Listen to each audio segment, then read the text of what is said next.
안녕하세요. 잠실 인해 한의원의 최예원 원장입니다. 오늘은 이제 많은 여성분들이 고민하시는 생리불순에 대해서 한번 알아볼까 해요. 생리를 매달 꼬박꼬박 하게 되면 이 생리 가끔 한 번쯤은 안 와도 좋을 텐데 이런 생각도 하게 되는데요. 사실은 이 생리를 꼬박꼬박 하는 것이 몸의 건강에 굉장히 중요한 척도가 됩니다. 생리불순은 크게 이제 그 월경을 잘 안 하는 희발월경이나 무월경 또는 자주 하는 빈발월경, 그 다음에 시도 때도 없이 출혈이 나오는 부정출혈 이런 정도로 대충 나눠볼 수가 있겠는데요. 무월경이나 좀 자주 안 하시는 희발월경의 같은 경우는 그 다낭성 난소 증후군이나 그런 배란 장애의 문제가 있는 경우가 많고요. 또 너무 자주 하시는 희발월경은 갱년기 직전에 여성분들이 종종 이런 증상을 호소하시기도 하세요.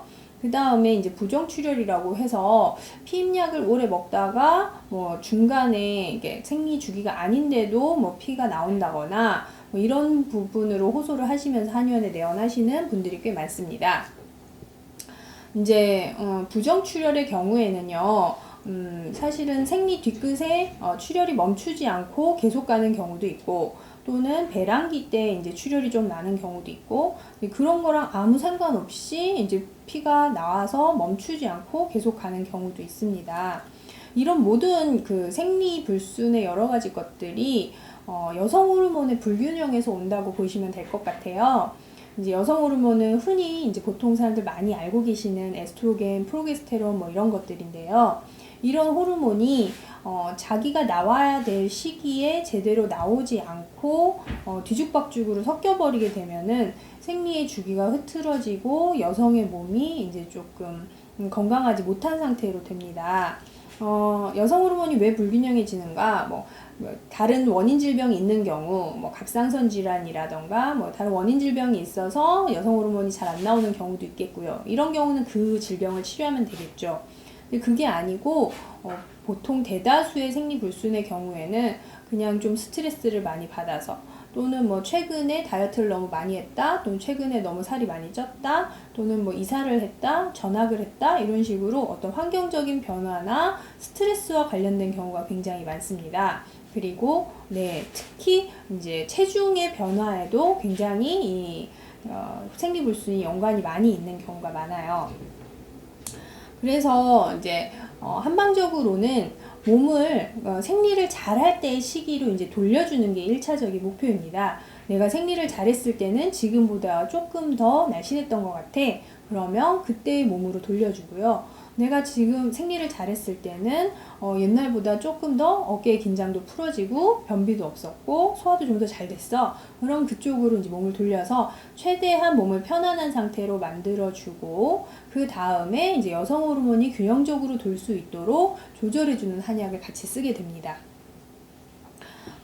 그래서 호르몬의 균형을 맞추게 되면은요, 생리가 어느 정도 주기적으로 나오고 배란이 잡히면서 생리통 같은 것도 이제 점점 줄어들 수 있고요. 생리의 색깔이나 또는 이제 상태, 예를 들어 덩어리라던가 이제 좀 남은 찌꺼기 같이 나오는 그런 생리의 형상들이 많이 좋아지게 됩니다.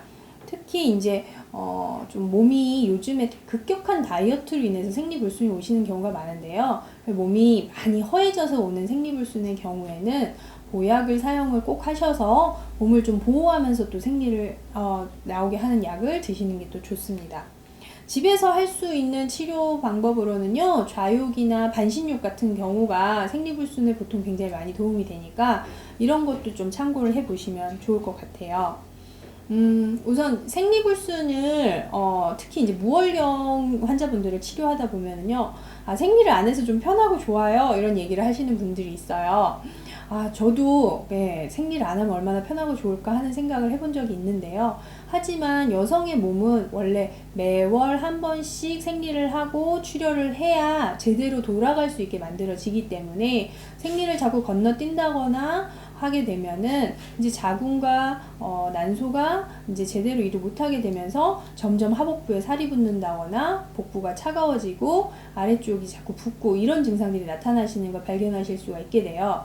또는 또 너무 자주 하게 되면 빈혈이 온다거나 온몸에 힘이 없고 의욕이 없고 뭐 저혈압 같은데 자꾸 좀 아침에 일어나기 힘들다거나 이런 증상들이 또 나타나게 됩니다. 그래서 자기의 주기에 맞춰서 생리를 꾸준히 하는 것이 건강에 무엇보다 중요합니다. 그래서 꼭 생리불순이 있으시다면 이제 방치하지 마시고 나중에 임신할 때 치료하지 뭐 이렇게 생각하지 마시고 꼭 적극적으로 치료를 빨리 하시기 바랍니다. 이상으로 잠실 인해한의원의 최예원 원장이었습니다.